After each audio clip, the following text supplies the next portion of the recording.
I'd been counting down to the day of the concert for months, ever since the tickets went on sale. They weren't just my favorite band. They were the soundtrack to my life. I had their posters all over my room, their lyrics scribbled in the margins of my notebooks. So when my best friend Maya managed to snag 2 tickets, it felt like destiny. The night finally arrived, and my excitement was through the roof. I spent hours picking out the perfect outfit, a mix of edgy and casual that screamed, "I'm totally chill," but also their biggest fan. Maya's mom dropped us off at the arena, and as soon as we stepped out of the car, the buzz in the air was electric. The streets were packed with fans, all decked out in the band's merch. It was like we were part of this massive, shared secret. Inside, the energy was even more intense. We found our seats in the general admission section, close enough to feel the bass in our chests but far enough to avoid the mosh pit madness. The opening act was already playing, a band I vaguely recognized but didn't care much about. Maya and I spent most of their set taking selfies and scrolling through social media, tagging ourselves at the concert and trying to see if anyone we knew was there. When they finally took the stage, the entire arena exploded. It was like the air itself vibrated with the roar of the crowd. The lights were blinding, the music deafening, and I was completely lost in the moment. Maya and I screamed along to every word, jumping and dancing until our legs ached. Felt like nothing else in the world mattered. About halfway through the set, something felt off. At first, I thought it was just the way the crowd surged forward, like a wave crashing against the stage. But then I noticed people looking around, their faces twisted in confusion. It was subtle at first, like a ripple of unease spreading through the sea of fans. Maya nudged me, pointing toward the far side of the arena. A group of people was moving fast, pushing against the flow of the crowd. It looked like they were trying to leave, but their faces were panicked. I tried to brush it off. Maybe someone got sick or passed out. It happens at concerts all the time, right? But then I saw the security guards rushing toward the same area, their radios crackling in their hands. I leaned over to Maya, shouting in her ear to ask if she thought something was wrong. She shrugged, but her eyes kept darting around the arena. The music was still blasting, the band oblivious to whatever was happening in the crowd.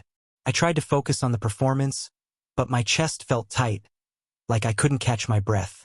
Then I saw her, a woman in the crowd, standing completely still while everyone else was moving. She was tall, dressed in all black, with long dark hair that fell over her face like a curtain. She didn't clap, didn't sing, didn't move at all. It was like she wasn't really there. For a second, I thought I was imagining her, but when I pointed her out to Maya, she saw her too. "Who just stands there at a concert?" Maya muttered, but there was something uneasy in her voice. The woman turned her head, slowly, like she'd heard us over the roar of the music.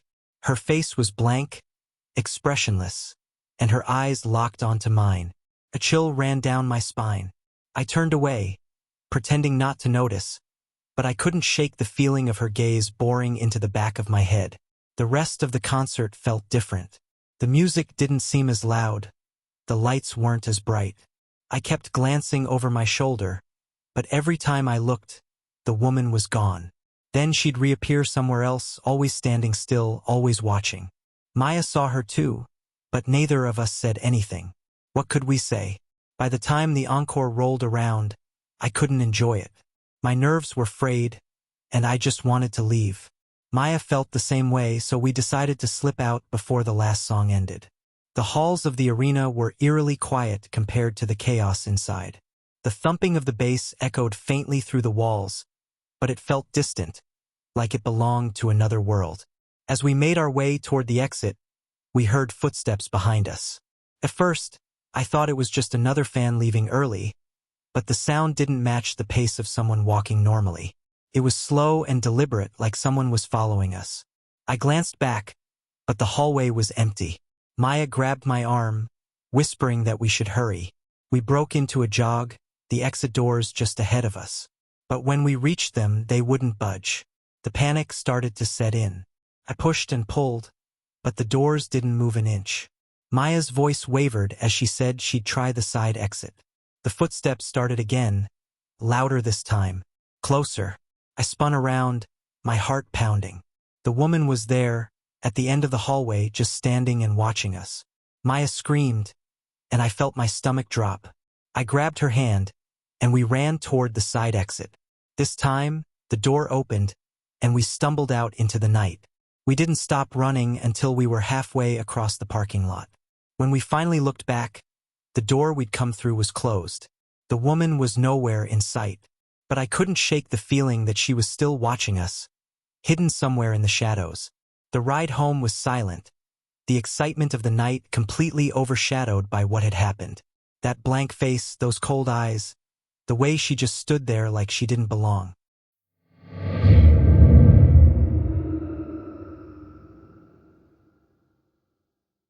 The invitation had come in the form of a flyer, tucked into my coat pocket while I waited for the bus. One night only, it read in ornate script, a musical experience like no other. There was no band name, no venue listed, just an address and a time. I'd almost thrown it away, dismissing it as some amateur gig or a gimmick, but curiosity got the better of me. When the night arrived, I found myself standing outside an old, derelict building in a part of town I'd never been to. The address matched, though there were no signs or banners to confirm I was in the right place. A single doorman stood at the entrance, his face obscured by a black cap, barely nodding as I handed him the flyer.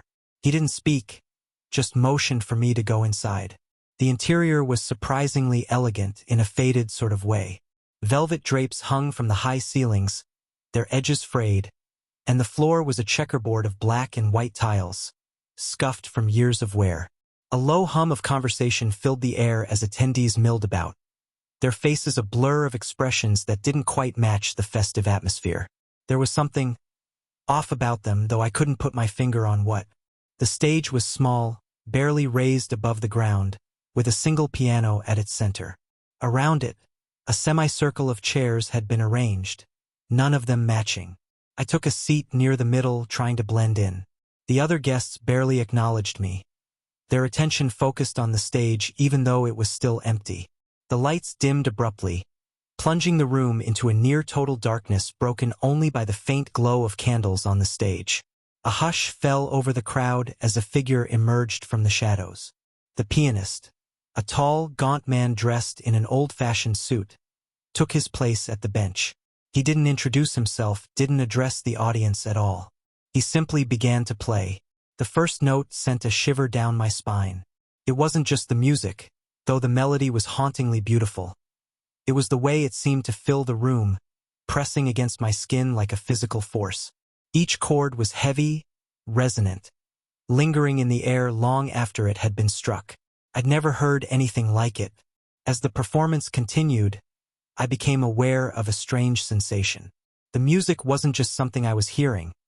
It felt like it was inside me, stirring memories and emotions I couldn't place.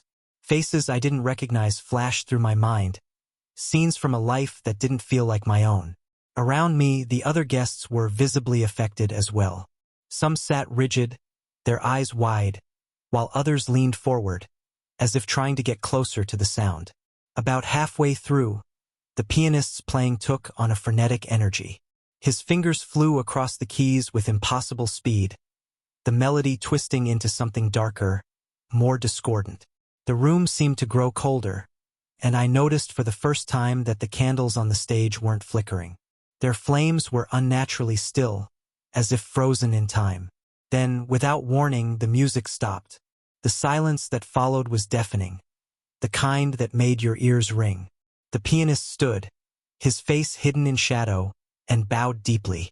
The audience erupted into applause, but it was subdued, almost reluctant. I clapped along, unsure of what else to do. As the lights came back on, I noticed something strange.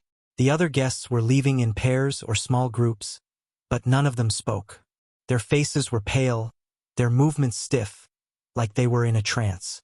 I stayed in my seat, trying to process what I'd just experienced. Felt wrong, like I'd witnessed something I wasn't supposed to. The doorman appeared at the edge of the room, his presence snapping me out of my thoughts. He gestured for me to leave, his expression unreadable. I nodded and made my way to the exit, my footsteps echoing loudly in the now empty space. Outside, the air was sharp and cold, a stark contrast to the heavy warmth of the concert hall. I turned back to look at the building, but it was dark, the windows lifeless. For a moment, I wondered if I'd imagined the whole thing. The walk home was strange.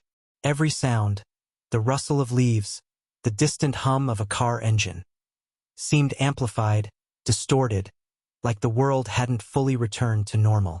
When I finally reached my apartment, I realized I couldn't remember the melody the pianist had played. It had been so vivid in the moment, but now it was like trying to grasp smoke. I didn't sleep that night.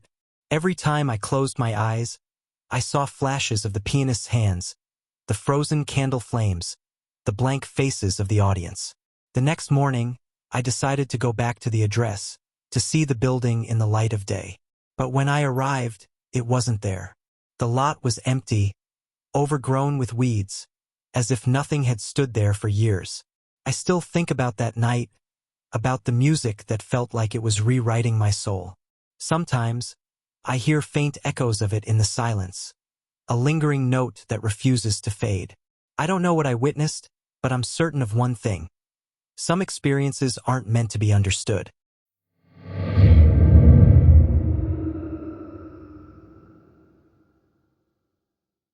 It wasn't my first concert, but it was my first one in years. My granddaughter, Sophie, had insisted I come along, saying it would do me good to get out and experience something modern. She'd laughed when I told her I might need earplugs, but I meant it. The thought of standing in a crowd of screaming fans wasn't exactly my idea of a relaxing evening. The venue was an open-air amphitheater just outside the city. We arrived early enough to beat the rush, and Sophie guided me to our seats near the middle of the audience. The stage loomed ahead, its massive speakers and light rigs promising a spectacle I wasn't entirely sure I was ready for. Sophie was brimming with excitement, bouncing in her seat as the crowd began to fill in. The band, a group I'd never heard of but apparently was quite popular, took the stage as the sun dipped below the horizon. The lights dimmed, the crowd roared, and the music erupted like a tidal wave. It was loud, yes, but there was something undeniably infectious about the energy. Even I found myself tapping my foot to the beat. As the night wore on, I noticed something strange. It wasn't the band. They were as enthusiastic and polished as any professional group. It was the crowd. People were behaving, oddly. It started small. A man in the row ahead of us kept turning to look over his shoulder, as if searching for someone. A woman across the aisle stood perfectly still, staring at the stage with an intensity that felt unnatural. Sophie didn't seem to notice, too engrossed in the performance to pay attention to anything else. During a quieter moment between songs, I heard someone whisper my name. It was faint, almost drowned out by the murmur of the crowd. I turned to Sophie, but she was clapping, her focus entirely on the stage. The whisper came again, from somewhere behind me. I looked over my shoulder, but there was no one there. I shook it off, convincing myself it was just my imagination. The band launched into another song, and the crowd surged with renewed energy. But the unease lingered. My eyes kept drifting away from the stage, scanning the audience. That's when I saw him. A man was standing at the very back of the amphitheater, just beyond the reach of the stage lights. He was tall and thin, dressed in a dark suit that seemed out of place in the sea of casual concertgoers. His face was obscured by shadow, but his posture was rigid. His head tilted slightly as if he was watching the crowd rather than the band. Something about him made my skin crawl. I nudged Sophie, pointing him out.